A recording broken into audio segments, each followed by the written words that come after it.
Nasa mahigit 5,000 words to. So lagpasan na natin yung libingan ni Rico yan na dinedesecrate nila. At diretso na tayo sa text na pagdedesecrate ng mas matinding bagay na nakakatakot sa spiritual. Bilis ng introduction, di ba? Genesis 25 verses 24 verses hanggang 34. Verse 24, when her days to give birth were completed, behold, there were twins in her womb. The first came out red, all his body like a hairy cloak, so they called his name Esau. Afterward, his brother came out with his hand holding Esau's heel, so his name was called Jacob. Isaac was 60 years old when she bore them. When the boys grew up, Esau was a skillful hunter, a man of the field, while Jacob was a quiet man, dwelling in tents. Isaac loved Esau because he ate of his game, but Rebekah loved Jacob. Once when Jacob was cooking stew, Esau came in from the field, and he was exhausted. And Esau said to Jacob, "Let me eat some of that red stew, for I am exhausted." Therefore his name was called Edom. Jacob said, "Sell me your birthright now." Esau said, "I am about to die. Of what use is a birthright to me?" Jacob said, "Swear to me now." So he swore to him and sold his birthright to Jacob. Then Jacob gave Esau bread and lentils too, and he ate and drank and rose and went his way. Thus Esau despised his birthright. Mga kapatid, ito ang salita ng Diyos sa lumang tipan, pero napakatinding warning pagdating sa bagong tipan. Ang Genesis 25 verses 19 to 34 ay sinabi natin last week, it is the informing trailer to the next 10 chapters. Ito ay preview ni Isaac at ng kanyang pamilya. We have come to this transitioning section mula sa Abrahamic narrative to the Isaac-Jacob narrative. Kung ang Abrahamic narrative ay nakasentro sa mga promises ng Diyos, ang Isaac-Jacob narrative ay nakasentro sa metamorphosis ng karakter ni Jacob mula sa isang manloloko, trickster, to a humbled servant named Israel. Kaya yun ang naging series title natin for this coming 10 chapters. Family of Sinners in the Hands of a Gracious God. The 10 chapters of the Isaac-Jacob narrative is about a family na wala sa kanila ni isa na bida dahil lahat sila ay may mga blunders. Lahat sila ay mga kalaban at may kanya-kanyang paraan para umangat, makauna, makapanloko, magkasala, utakan ang isa't isa o ang Diyos. Lahat ay nagko-contribute para i-frustrate ang mga promises ng Diyos na naunang naibigay kay Abraham. But you see, the mystery here is the grace and mercy of God. The grace and mercy of God is like a laser beam sa isang matigas na object na walang magawa yung object kundi mag-penetrate yung laser. That's the grace of God here. Ang mga dysfunctional at mga magugulong pamilya kung saan ang contributions ay walang iba kundi wretchedness. Kundi ang Diyos ay naroon para sa kanila. That's why last week we covered the miraculous story of the undeserving 3 generations of promise. Si Abraham, he fathered Isaac. Si Isaac was successful finding Rebekah. And the ultrasound revelation, an oracle of Yahweh that Jacob, the younger, will be the one who will be served by Esau, the older. Ito ay malinaw na unconventional, breaking norms and culture. Kaya yung message natin last week is, grace is scandalous to human nature because it does not operate according to human expectation. Salamat sa Diyos, ganito mag-operate ang Diyos. Kung hindi ganito mag-operate ang Diyos, lahat tayo wala dito at hindi tayo nakikinig ng salita ng Diyos. Marami sa atin marahil nasa impyerno at marami nasa lugar na hindi natin mai-imagine na nandun tayo. Therefore, nire-remind tayo ng sonogram, revelation ng Diyos, na younger brother na si Jacob ang magmamana ng promise. Ito yung panahon na wala pang ultrasound pero binigyan na kagad ni Yahweh ng ultrasound si Rebecca nung nagtanong siya sa Diyos that there is something na siya magmamana not because may mabuti kay Jacob.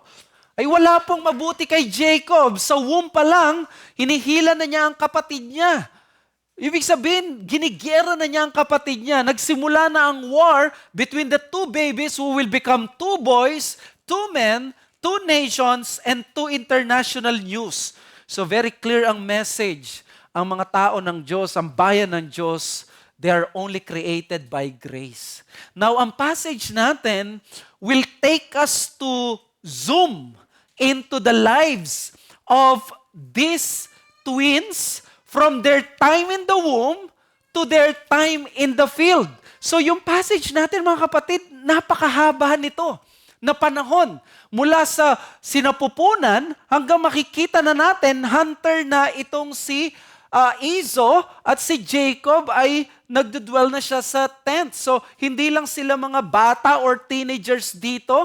Probably we can assume na sila ay mga young adults na sa panahon na to. So, medyo mahaba-habang panahon ang nakapaloob dito sa ating passage. At alam mo, sa isang normal na pamilya, lalo na kayong mga may magulang dito na may mga anak, lalo na kung grown-ups na yung mga anak ninyo, aasahan natin marahil may isang kwento na that will be about brotherhood. Siguro mababasa nating kwento ngayon dito, iniisip natin ay patungkol sa paglalaro nila, may kulitan siguro, may kwentuhan, may tawanan, may kasiyahan, may tulungan, may damayan, may pagmamahalan. Ito yung expected natin sa isang pamilya. At kung ikaw ay pamilya ngayon, nasa magulang ka o anak ka, ito siguro ang ina-expect mo pagdating sa iyong pamilya. Na hindi lang kayo basta magtutulungan, magdadamayan kayo, lalo na't isang pamilya lang kayo, especially magkapatid. At hindi pa magkapatid lang, kambal pa. So, therefore, lahat ng expectation na mabubuti nandito na. Would you expect na mga kambal mag-aaway? Probably their bond will be so strong that nothing can come between them. Sila ang laging nandun siguro para sa isa't isa. Siguro, nagtatanggol sila sa isa't isa. Kung nag-aaral lang ito sa school, siguro, tinatanggol ng kuya yung kanyang nakababatang kapatid. But you see, ang story natin, hindi na niya tayo dinala sa kindergarten at high school, elementary high school. Dinala na tayo kagad doon sa shortcut na yon na hindi niya na tayo gustong maghintay. Bumulaga na sa ating passage ang confirmation ng divine ultrasound na binigay ni Yahweh kay Rebecca na sinabi niya, itong dalawang ito, mag-aaway ang dalawang yan. May dalawang bansa, hindi sila magkakasundo. At ito nga'y makikita natin kung anong sinabi mismo ng Diyos, ganun mismo ang nangyari. Lalaki pala ang dalawang bata na ito na sa halip na maging mag-best friend, they will become the best of enemies. Imbes na magtutulungan, sila ay maggugulangan. Ito ang kwento ng buhay ng pamilya ni Isaac. Kung ikaw ay isang kapatid ngayon at meron kang kapatid na hindi kakasundo, naiintindihan mo ang sinasabi kong ito, how you long to have a relationship na mamahalin at dadamayan ka ng iyong kapatid. And vice versa. At kung ikaw ay magulang, how would you long na yung mga anak mo nagtutulungan, hindi sila nagsisiraan, hindi sila naglalaglagan. Kaya ang story na ito ay pamilya ng buhay ni Isaac. Ito rin ang kwento ng bawat isa sa atin. Pamilyang imbes na nagmamahalan, pamilyang walang pakialamanan. Imbes na makasama sa pagsamba, ano yung mga pamilya natin? Mga pamilya natin na magkakaaway sa lahat ng bagay. Pareho ang dalawa dito na kontrabita sa mayamang kwento ng kahabagan at biyaya ng Diyos. Walang bida dito. Baka iniisip natin si Jacob ay ang bida dito. No. They are both the villains of this story. Both of them will even try to get even and outwit one another or use the other for their own selfish gain. But you see, as the story progresses, may mapapansin tayo. Alam nyo ba, pag binasa nyo yung narrative natin, interested ang author sa pag-explain ng dalawang bagay. Mabilis lang, dalawang bagay. First, it tries na i-explain paano yung birthright biglang napunta kay Jacob. Pag dumating ka na sa later part ng Genesis, obviously mawawala na si Esau. Bakit ang story napunta kay Jacob? I-explain niya ngayon na bunso itong si Jacob, bakit napunta sa kanya yung birthright. So, ito yung story na mahalaga. You cannot miss these verses 29 to 34. It explains bakit napunta sa kanya. Nandito yung pirmahan nila. Nandito yung blood compact nila. At nakakalungkot no, yung blood compact, ang halaga lang niya ay isang bulalo na niluto kahapon o niluto ng kapatid niya. The narrative is interested in explaining this. And then, dito, secondly, ang gustong i-highlight ay si Esau. The greatest blunder ni Esau, which is one serious mistake na pwedeng makomit ng isang tao sa buhay na ito.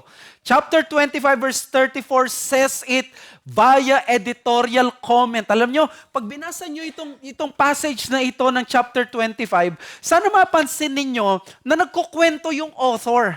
At kung pwedeng makukulayan mo lang yung last 4 words or 5 words ng chapter 25, iisipin mo, nag-iba yung pananalita niya. Bigla siyang nag-comment. Ang tawag doon is editorial comment. Nagkukwento lang naman siya. Once si Jacob nagluto ng ganito, tinukso niya yung kapatid niya, nagluto ng bulalo na paborito niya, o dumating siya. Nagkukwento lang. Wala siyang comment. Wala siyang condemnation so far. Pero biglang pagdating sa verse 34, the last 5 words says, thus Esau despised his birthright. Alam niyo, sabi ng mga commentators, that is the burden of the passage. Yun yung pinaka-point ng passage. Yun yung pinaka-bigat. Kasi ang dami kong gustong pwedeng gawin dito sa passage at sa sermon, pero dahil sabi ng mga commentators, yun ang gustong ipakita niya. Gusto niyang idiin si Esau. Masama si Jacob, pero hindi siya nag-comment patungkol kay Jacob na masama ang ginawa ni Jacob. Bagamat masama talaga ang ginawa ni Jacob, pero ang gusto niyang ipakita, i-highlight, Esau despises birthright. What is in that despising of the birthright that took the author na magkaroon ng ganitong burden at gusto niya ito yung makita natin? At nariyan yung differences nila ni Jacob. Si Jacob, manipulative tactics ang pinairal niya dito. Yung mga magulang niya, kalaban din sila. May favoritism sila. Nariyan yung pinrepare ni Jacob, red stew, lentils, the meal. Pero hindi tayo pwede ma-sidetrack doon.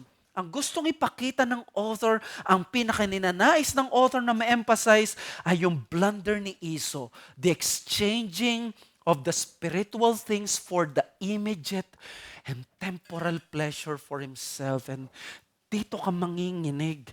Dito ka kakabahan because ito yung burden ng passage. Ito yung gustong i-remind ng Holy Spirit sa ating mga readers. Gusto niya na lampasan natin yung ulam. Lampasan natin yung Jacob, yung magulang. Ang pinaka nakakatakot dito is that we would trade the spiritual things for the temporal pleasure for ourselves. Here is a timeless warning to the people of God and everyone who hears and read this account. Para sa isang mangkok na bulalo ni Jacob or yung red stew, ipinagpalit ni Esau ang mga bagay na sagrado at mahalaga sa Diyos at sa pananampalataya ng kanyang mga lolo at magulang. But with strong denunciation of the author in verse 34, it tells us, hindi dapat ito parisan. Sinasabi niya, watch out. Mag-ingat kayo, magkaroon ng warning. Walang anumang earthly pleasure or even distress can excuse a spiritual compromise. Kahit pagod ka na, kahit hirap ka na, katulad ni Iso, you cannot justify compromising the spiritual matters. And that is the message, to exchange the spiritual for a pleasure that is temporal is to despise God and His grace. To exchange the spiritual for a pleasure that is temporal is to despise God and His grace. Bakit? Ito yung in-emphasize ng author. Because gusto niyang ipakita, kapag pinagpalit mo ang spiritual na bagay, itong covenant, itong birthright na ginawa ni Iso, dinispise niya, you're actually despising God. Alam niyo, Tagalog ng despise? Pangahamak. Hinamak niya yung Diyos. Yung Hebrew na ginamit dito is the Hebrew word badsa. That means to despise, to hate, to abominate. It means to undervalue. Hindi niya pinahalagaan yung mga bagay na mahalaga sa Diyos. Ito yung mga bagay na iniwan ni Abraham. Na iniwan niya yung kanyang pamilya, yung kanyang bayan, yung kanyang bansa. Umalis siya, namuhay siya ng 100 years sa isang foreign land just for this promise. And here comes your grandson telling you, anong halaga nitong birthright? Anong halaga nitong bagay na to kung mamamatay ako sa gutom? Mga kapatid, babala ito sa lahat na may spiritual advantage ngayon. Ikaw ngayon ay nakakapakinig ng salita ng Diyos. Ikaw ngayon na miyembro ng church. Ikaw ngayon na anak ng Kristiyano o may kaalaman patungkol sa Diyos. Maaring bisita ka pero nakakarinig ka ng salita ng Diyos. Yet in the face of hunger, at itong naririnig mo ngayon, just like Iso, nagkaroon ng spiritual edge. But in the face of hunger, a desire for his appetite, he exchanged his faith for one single meal. And siguro sasabihin, unbelievable. Hindi ko ipagpapalit ang pananampalataya ko for one single meal. But this story was not written so we can claim that we are not Esau. How many times na na-exchange natin ng something spiritual and have chosen the dark fruits of sin? How many times na nag-regret tayo sa mga decisions na ginawa natin? And how many times have we cried to God for wasted opportunities na maging holy and be more like Christ? But instead, we chose the path of Esau. Kaya nawa message na to may be a call to start a work of spiritual evaluation in our hearts. And also trace how this kind of spiritual compromise takes place. Dito sa passage natin, may dalawang nagko-contribute para umabot doon sa pagdidespise sa Diyos. May dalawang nag-contribute. Number one is the sorrowful exacerbation of the wound. And number two, the shameful exchange by the wicked. First one, the sorrowful exacerbation of the wound. Ang exacerbation, yung parang lalala yung isang sitwasyon na pangit na. Kumbaga parang sugat na dapat naghihilom pero pinapalala mo pa na tumatagal, lumalalim yung sugat. So sa verses 27 to 28, let me read to you. When the boys grew up, Esau was a skillful hunter, a man of the field, while Jacob was a quiet man, dwelling in tents. Isaac loved Esau because he ate of his game, but Rebekah loved Jacob. So you see, as the boys grew up, their stark contrast became more evident. At anticipation ito sa looming animosity daw nila sa future. So parang pinapakita na, ito talaga yung magiging direksyon nila. Diba? Sabi sa verse 27, si Esau daw, nakita mo, tignan nyo yung pagkakasulat. Merong parallelism dito eh. Esau was a skillful hunter, a man of the field. Tapos baligtad, si Jacob was a quiet man dwelling in tents. So may rhyming or merong tamang mga paggamit ng syllables most likely sa Hebrew.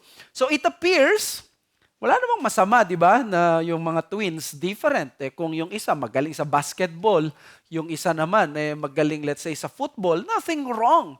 Until one reads this passage sa Hebrew.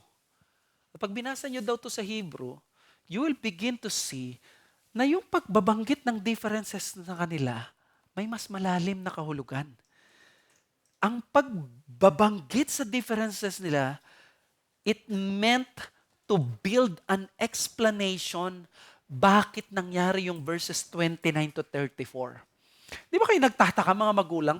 Pag may lumapit yung anak mo na isa sa anak mo, ano ina-expect mo? Ibebenta niya yung pagiging panganay niya? Hindi, sasabihin mo, gutom ka ba? Ba't di mo binigyan ng kapatid mo? Paglingkuran mo. Di ba unusual ang nangyari sa verses 24 to 29 to 34? Bakit nagkaroon ng shameful exchange?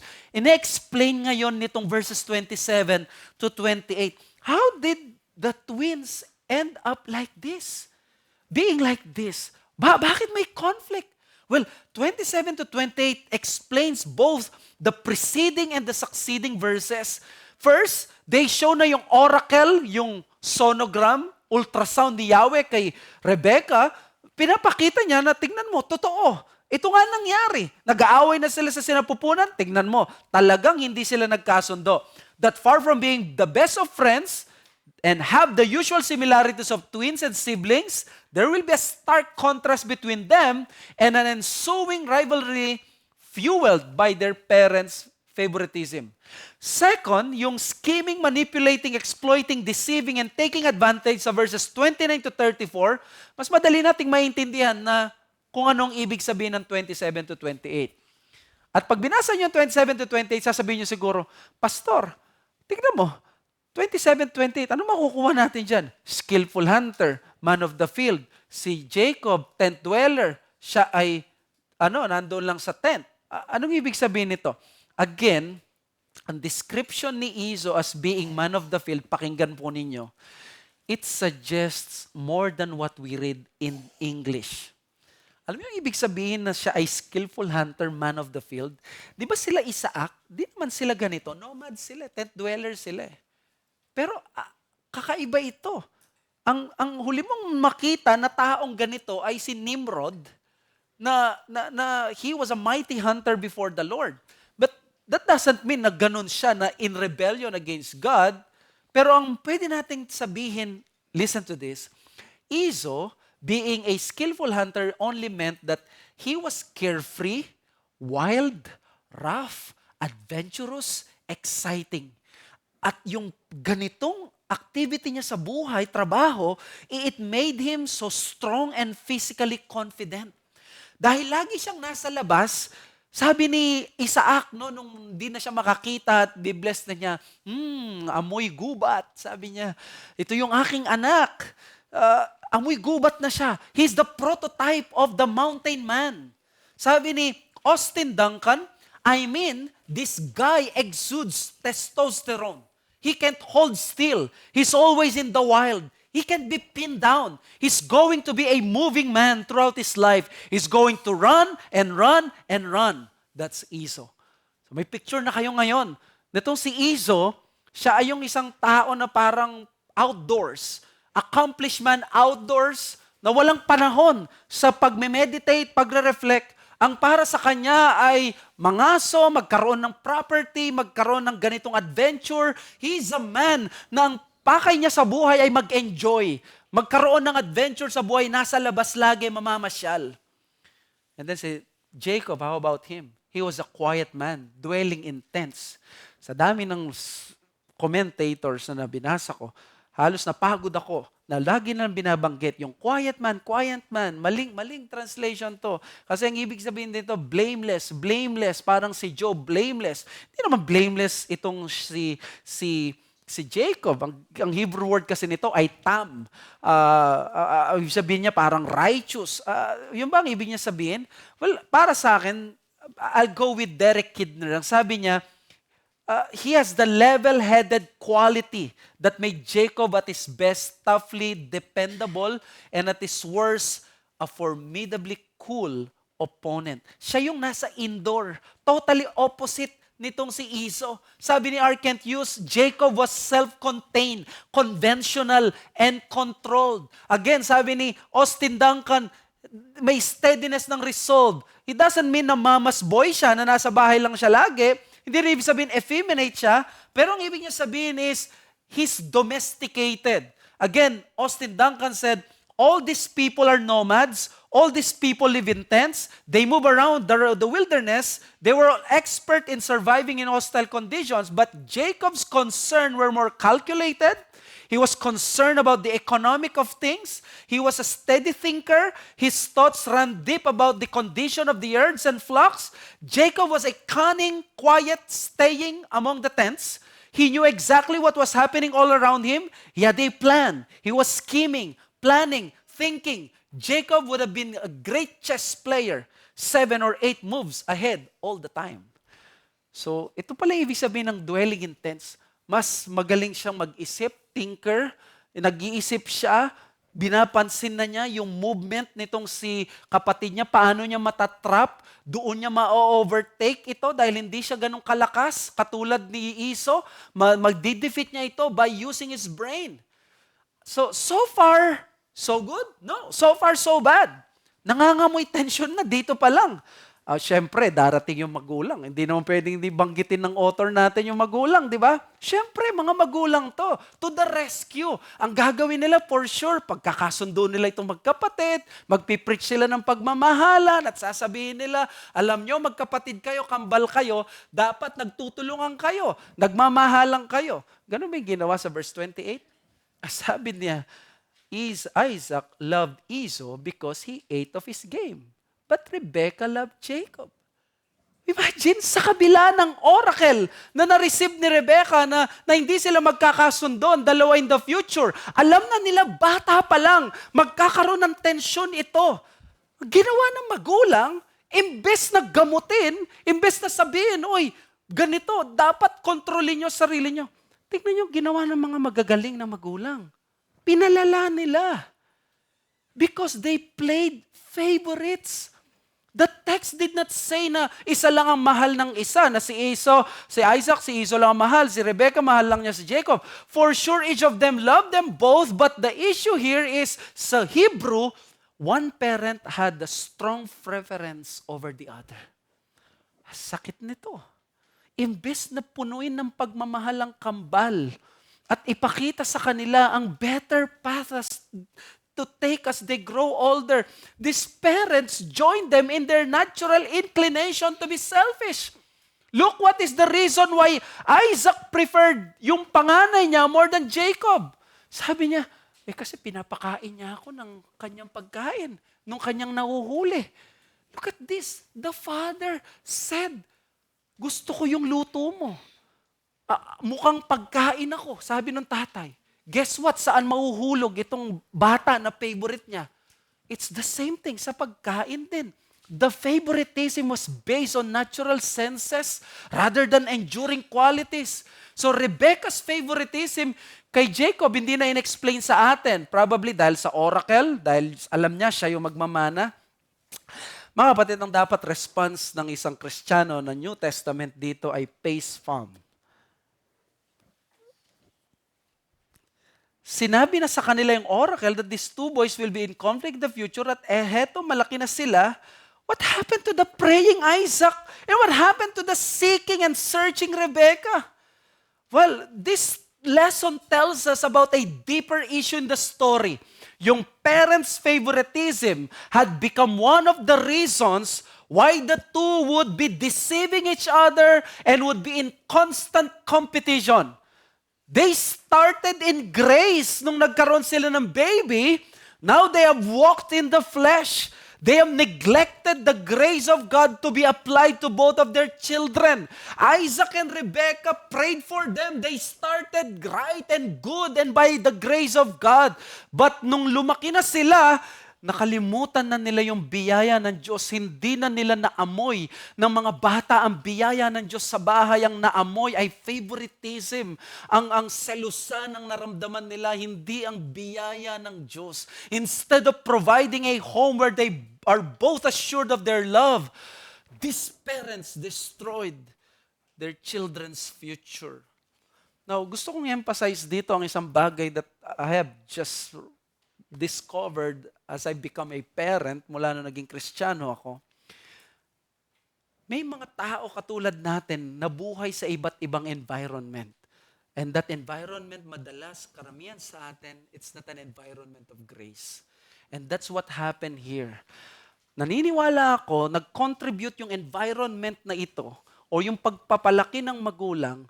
Bakit nangyari yung verses 29 to 34? Bakit nagkaroon ng pagsuko sa kasalanan at yung fleeting pleasure? Because hindi sila nabuhay sa isang environment that they are more secure by the love and the grace of God. And that is the point here. A person was not lived in an environment of grace is heading toward a life that would be easy for him to trade spiritual things for temporal pleasures. Kapag nabuhay ka sa isang pamilya na puro favoritism, ikaw yung taong pala kompetisyon. Lalaki ka, magiging madali sa'yo na natalikuran mo yung mga taong mahal mo sa buhay para lang manalo ka sa isang kompetisyon. Dahil lumaki ka sa pamilya na puro kompetisyon. Magaling si kuya, kailangan labanan ko si kuya. Ganito ang mangyayari. Nag-contribute ito para dumating sa point na itong si Isaac ay si Esau, dumating yung oras na siya tinetempt na ng kaaway. He was not prepared for the temptation because these parents contributed much. You have heard it by many phrases, sometimes accurate, sometimes extreme. Phrases like father, like son.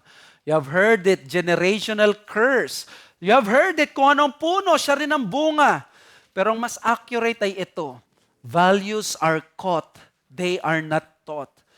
At ang gusto kong emphasize dito is sa narrative natin, these things are true.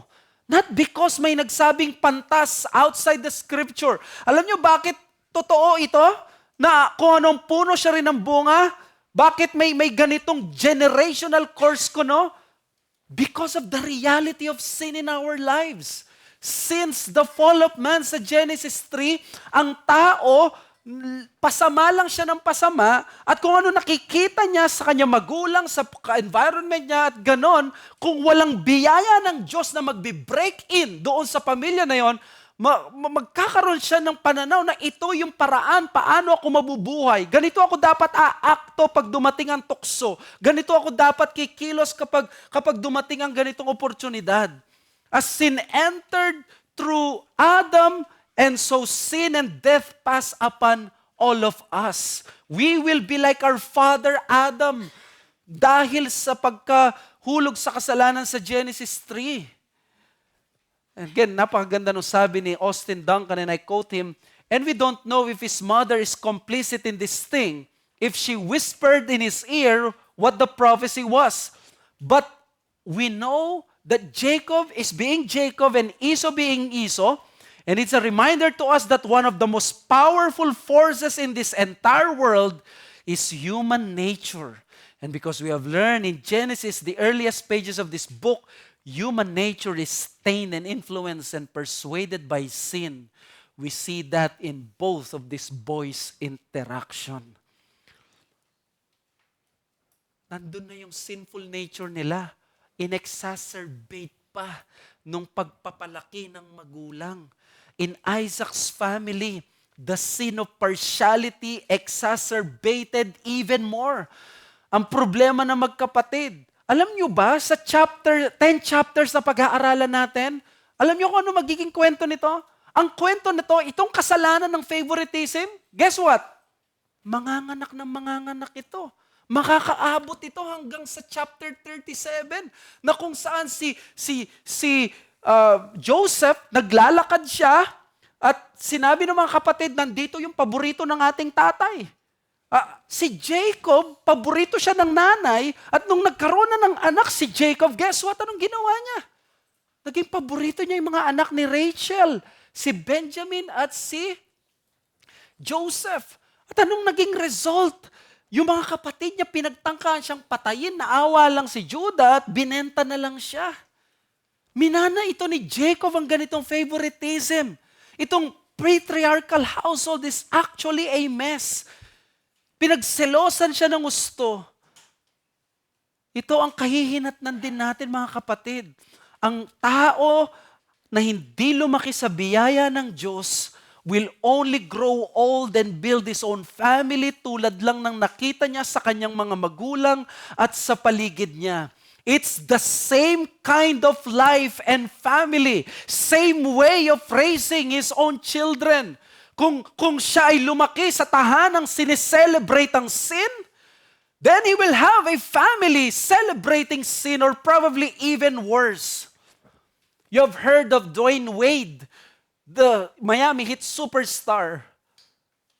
Nagkaroon siya ng lalaki na habang yung anak na lalaki ni LeBron ay nasa NBA na. Yung lalaking anak ni Dwayne Wade ay nakabihis pambabae. And he was so proud sa kanyang gay son. You see, yung ganitong celebration ng sin. Warning ito sa mga magulang. Kung walang pagpapahalaga sa grace at gospel ng Diyos sa inyong tahanan, chances are ang inyong anak ay nafe-feed ng legalism, unrighteousness, behaviorism that would make them defenseless when sin comes. Ang pagpe-parent is you actually prepare your children na kapag dumating sila sa point na yon, they will know what to do. Alam nila kung paano sila kikilos, alam nila kung ano yung mga bagay na importante, ano yung mga bagay na iiwasan, ano yung mga bagay na pwede nilang pagpasensyahan. Kung walang paglaban sa kasalanan sa inyong bahay at hindi chine-cherish si Kristo, chances are ang iyong anak ay magiging madali na sumama sa kanyang barkada, madali siyang magtago sa'yo, madali siyang magsinungaling sa'yo because alam niyo mo, hindi mo nasolusyonan yung kanyang sinful nature na nandun. And we all know that our rules without Christ are just pea shooters sa flesh tanks using the word of John Piper. Alam mo yun? Flesh tanks. Pero gagamitin mo tubig lang, water gun. Walang magagawa yan. Hindi sapat. Ang kailangan nila is mag-break in yung grace ng Diyos, magkaroon ng simula, fresh at pagbabago sa pamilya na yon, magkakaroon ng chance na ma-expose ang mga batang ito, lalaki sila na marunong sila mag-appreciate sa mga bagay na spiritual. Warning ito sa atin, mga magulang. Baka ganito, o sa mga hindi rin mga magulang, warning din ito sa inyo. Bakit? Baka ganito ang pagkalaki sa iyo. Hindi mo naranasan sa bahay mo na naturuan ka ng salita ng Diyos. Hindi ka nagkaroon ng joy and satisfaction sa mga pure and good things. Nabuhay ka sa isang pamilya na ang kasiyahan ay kailangan magpakalasing. Ang kasiyahan ay kailangan overindulgence. You were not taught na pwede palang magkaroon ng genuine na kasiyahan by just talking with someone genuinely, na magkaroon ng mga tunay na kaibigan, na hindi kailangan ng makasalanang uri ng selebrasyon. Hindi ito naturo sa atin na gano'n ang concept ng mga kabataan ngayon. No wonder ang satisfaction nila ay palaging sinful and lawless satisfaction. But you see, a man raised without Christ is a man without the appreciation of the beauty of holiness. Hindi niya ma-appreciate yung nag-aaral ng salita ng Diyos. Hindi niya na-appreciate yung nagpapakumbaba. Hindi niya na-appreciate yung nagsosorry. Hindi niya na-appreciate yung mga bagay na ito para sa kanya pagiging mahina yan because I have never seen my father do that. I've never seen my parents and my family experience that. And you can't get out because you're the son of Adam. But the good news is this. You can overcome this if you become the son of Abraham by faith. This means if you have Christ to break the generational curse so that you're like your father, like son. If God is your father, you will be like Him. Sabi ng 1 Peter 1:18-19, knowing that you were ransomed from the futile ways inherited from your forefathers, not with perishable things such as silver or gold, but with the precious blood of Christ, the Lamb of God without blemish or spot. At sinasabi niya dito, kayo daw ay alipin nung practices ng inyong mga ninuno. Napansin nyo yon? Kung sumasamba sa Diyos-Diyosan, yung lolo mo, most likely na ipasa niya yun sa nanay mo. At ikaw, ganun ka din. Sinilang ka na, nagkukrus ka sa bato. At ganun din. Di ba? Kaya nga sasabihin nila, yung mga Kapampangan ganito. Yung mga Bulakenyo ganito. Kasi nga, yan yung generation natin na nakikita, nagkakaroon tayo ng culture at ganito. Akala natin ito yung tama. And then ang sabi niya dito, ang makakapagsolusyon dyan, hindi ang isang educated na tao. Ang solusyon dyan is the precious blood of Christ na pwedeng magbago sa'yo para magkaroon ka ng magandang pamilya na makakapagsimula ka ng isang maliit na kaharian ng Diyos. Run to Christ to stop exacerbating your sinful patterns and start building a fresh environment of grace. Tumakbo ka kay Kristo. Lumapit ka kay Kristo. Ikaw na bisita namin, huwag mong sayangin ito. Kapag sinayang mo ito, anong mangyayari sa'yo? Balang araw, kung hindi mo tuturuan ng biyaya ng Diyos ang anak mo, wala kang pantapat kapag ang anak mo, narinig na niya magsalita si Vice Ganda o yung mga ideologies sa labas na hindi mo rin gusto at pinaniniwalaan. Well, let me ask you, are you born in a family that is dysfunctional? Walang grace ni Christ at puro mura at away ang naririnig mo? Hindi mo kasalanan maipanganak sa mga magulang na hindi Kristiyano at sa tahanang walang biyaya ni Kristo. Pero remember this, kasalanan mo kung mauulit ang ganyang pamilya sa pamilya mo, sa sarili mong pamilya, dahil may Kristo nang inaalok sa iyo ngayon sa pamamagitan ng Ebanghelyo. Hindi mo na kailangan maulit ang cycle of sin ng iyong childhood family. Warning ito, ilang tao na rin ang narinig ko na nagsabi na, I will never be like my father. I will never be like my mother. Only to end up being exactly the person they do not want to be. Why? Austin Duncan said, the power of human nature and sin. I know this because in my own, sa paraan ng paglilid ko, I know something sa paraan ng paglilid na hindi ko gusto. But sadly, kahit sabi ko, ayoko to. And then, one day, I realized na kahit ayoko siya, parang napatingin ako sa yung mirror ni Boy Abunda, yung kung titingin ka sa salamin. I have become and I have adopted the style of leadership of this person that I don't even appreciate yung leadership.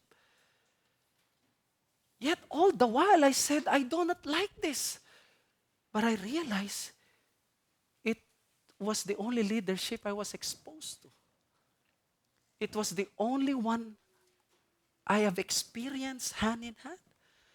At papaano ako makakawala sa ganong uri ng leadership so that in my own leadership, they will see Christ. They will see grace. They will see gentleness. Napakatindi ng biyayang kailangan para mabasag ang ganong bagay.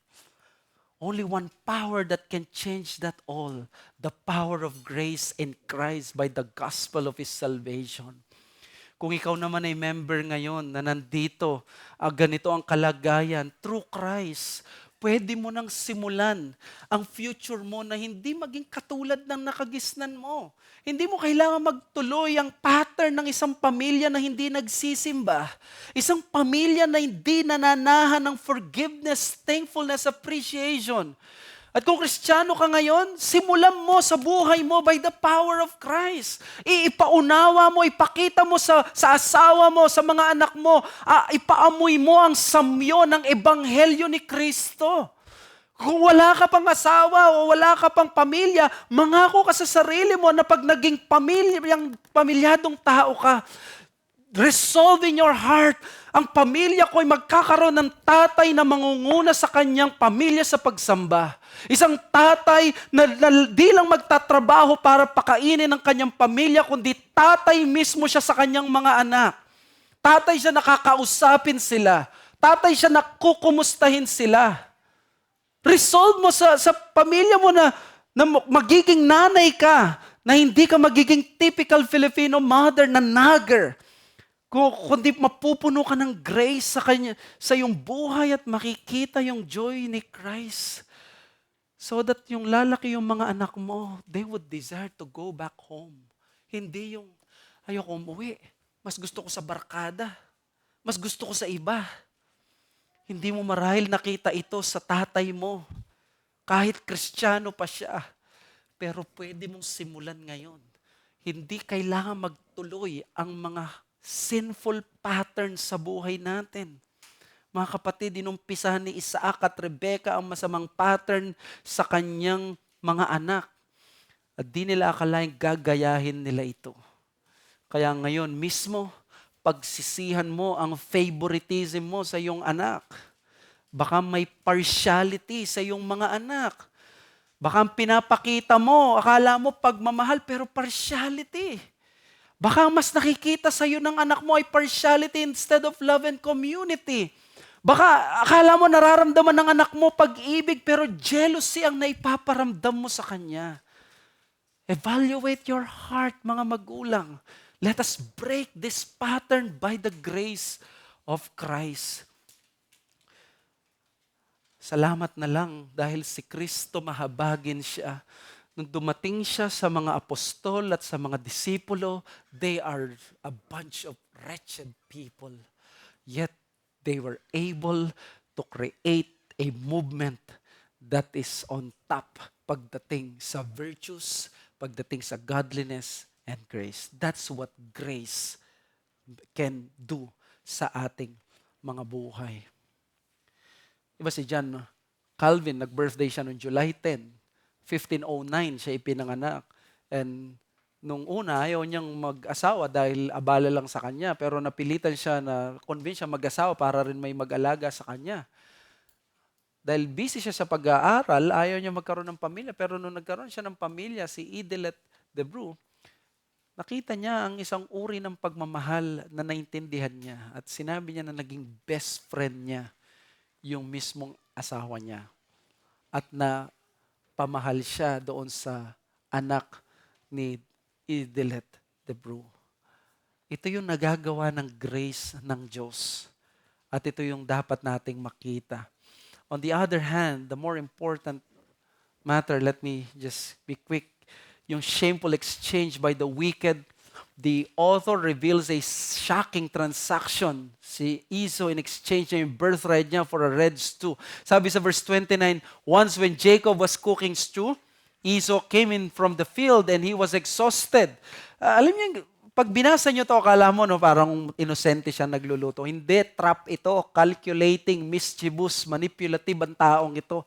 Alam niyang kahinaan ng kanyang kuya. Kayo ba, di ba? Alam niyo yung kahinaan ng mga kuya ninyo eh. Di ba? Paborito niya yung pansit canton. Ladala mo doon, papaamoy mo pa. Ayun. Talagang may kailangan ka pala sa kanya. Ganitong ginawa, tinrap niya itong si Esau. Kaya exploit ang ginawa dito ni Jacob. Sa verse 30, and Esau said to Jacob, let me eat some of that red stew, for I am exhausted. Inabangan niya yung pagod na pagod itong si Esau. At alam niyo, napakalungkot nito. Esau used a coarse language to express his extreme hunger. Sabi ni Alan Ross, ang basic idea daw is gulping down food. The rabbis use it to describe the activity of cramming food down to the throat of an animal. Alam mo yung saksak mo yung pagkain. Ganun ang ginamit niya. This man, really, ang pag-ibig at Panginoon nito, pagkain. Gusto niya laklakin yung pagkain. Ganun ang pananalita niya. Sabi niya dito, yung red stew, pinrepare pa red eh. Di ko alam, baka manam ito eh. Yung red stew, yung may sa Hebrew, red, Adom. Kaya daw tinawag na Edom. Kasi paborito ito ni Esau.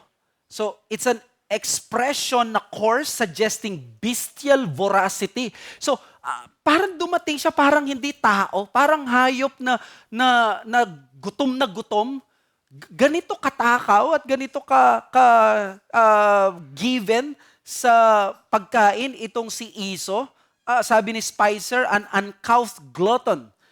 And sa verse 31, sabi ni Jacob, nung nakita na niya yung trap, nagwo-work, well, sell me your birthright now. Well, mga kapatid, itong si Jacob, let me just use yung words ni R. Kent Hughes. He is the calculating Jacob, rascal, opportunist, cheating, ambitious, self-seeking, self-serving, grasping, scheming, heartless, exploitative, singularly unattractive. Ito si Jacob, talagang yung kapatid niyang nangangailangan ng pagkain, gutom, tinake advantage niya. At kung ikaw ay magulang, magagalit ka kay Jacob. Sabi ni Esau sa verse 32, I am about to die. Of what use is a birthright to me? Nakita ninyo, walang pakialam ito sa mga bagay na importante sa kanyang mga magulang. Sabi sa verse 33, swear to me now, sabi ni Jacob. So, pwede naman kasi ni si Esau kung walang swearing, he would retract yung kanyang words. Pero dito, he swore to him and sold his birthright to Jacob. At tapos, yun, sa verse 34, binigay ni Jacob yung price, bread, lentil stew, and then he ate and drank and rose and went his way. Alam niyo yung biblical record kay Esau? Tignan niyo, napakalungkot. Pagkatapos niyang kumain, he ate, drank, rose, went his way. Ito yung pananalita ng Bible sa taong walang pakialam. He ate, drank, rose, and went his way. Ang susunod mo makikita siya, alam mo saan? Sa susunod na chapter, verse 34, mag-aasawa siya ng 2 Hittite women who will make the lives ng kanyang mga magulang bitter. Kaya sa verse 34, tama yung editorial comment, then Esau despised his birthright. Now, ang issue dito ay ganito. Gullible ba itong si Esau para ibenta niya yung birthright sa isang single meal? Obviously, pwedeng foolish siya, pero hindi siya gullible. Or in exchange niya yung something na bigger or something smaller that he will give up his 2/3. Pag dalawa sila, hatiin yung mana ng 3. Bali yung 2 sa kanya. So, the mere fact na yung binigay niya yung birthright, napunta kay Jacob yun. Ganito ba siya ka-foolish? Hindi ba niya alam ito? Well, eto yung pananaw ko. I don't think hindi siya ganun ka-gullible para hindi niya alam ito. Hindi niya exchange ang third part ng land for a super saver value meal. We have to understand yung deal from the vantage point ni Esau. Sa Genesis, makikita natin yung birthright, binibigyan ng access si Esau 2 types of riches ni Isaac. Ang first type is material wealth, ang second is spiritual wealth. Ang first type is primarily livestock. Yung land ownership, wala naman silang land except yung Macpela, yung libingan, yung sacred tomb. So, Esau knew na itong tatay ko siguro, di naman mamamatay kaagad. Ang pag-aari niya, mga livestock. He could have an ample amount of time para ma-build niya yung sarili niyang herds at he would still be rich. Di ba darating ang araw, parang inisip mo, hindi naman magmamatter yan kasi by that time, sobrang yaman ko na. Kaya okay lang sa akin yung birthright na yun, parang hindi ko siya masyadong nakikitang mahalaga sa akin. So para sa kanya, inisip niya, it doesn't matter much. By the time there will be a distribution of inheritance, he may have thought, yung double portion, masyadong maliit na yan by that time, yung dahil sa inflation or dahil marami na siyang property. This may be short-sighted, but probably real. Pero alam nyo, ang second type of riches ay si Esau, dito siya nag-fail miserably. Ito yung spiritual aspect. Because yung promised blessing ni Yahweh kay Isaac, Mostly future. Namatay na nga yung lolo at lola niya, hindi pa naabot yung pangako. So therefore, inisip ni Esau, ano mapapala ko dito sa future na ito? In other words, the covenant of Yahweh to Abraham and now Isaac, dinispise, ni-reject ni Esau dahil sa kanya, wala namang pakinabang ito sa akin ngayon. At bakit ko naman ibibigay ang sarili ko para dyan sa spiritual na bagay na yan na magliligtas ng mundo? Na walang present day advantage, walang pleasure sa akin ngayon.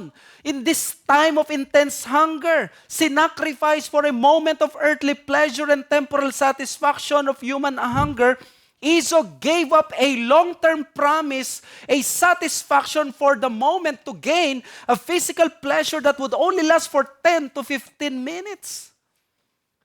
So you see, sin, lesson dito makes us enter disadvantageous deal. It allows us na ma-compromise more significant ang eternal matter sa buhay natin for the fleeting pleasure. At dito magsisimulang mawala si Esau sa story. So in other words, nung dinispise niya yung spiritual things, nagkaroon siya ng pleasure for the moment, but it was deadly in the end. And that is the point. Despising the spiritual things may be pleasurable for the moment, but deadly in the end. Si Esau, ni-reject siya ni Yahweh, not because cruel ang grace ng Panginoon, but because Yahweh proved His own carnality. Pinakita niya, hindi siya pwedeng magmamana talaga ng grace ng Diyos or ng covenant. Kasi tignan mo, ang kanyang priorities ay hindi spiritual. Hindi siya magiging good steward kung ipagkakaloob sa kanya itong bagay na to. Dahil ang priority niya yung sin, yung kanyang laman, yung kanyang sarili, yung nararamdaman, yung mga bagay na nagbibigay ng pleasure sa kanya.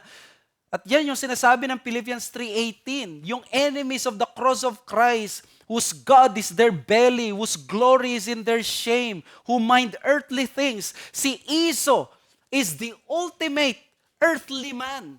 Siya yung tao na pipiliin ng makamundo. He's the ultimate likable and kind unbeliever na simple nabubuhay sa kanyang appetite. Siya yung personification ng tao na sinisip niya siguro walang naagrabyado, walang tinatapakang tao, kaya gawin mo kung ano makakapagpasaya sa'yo.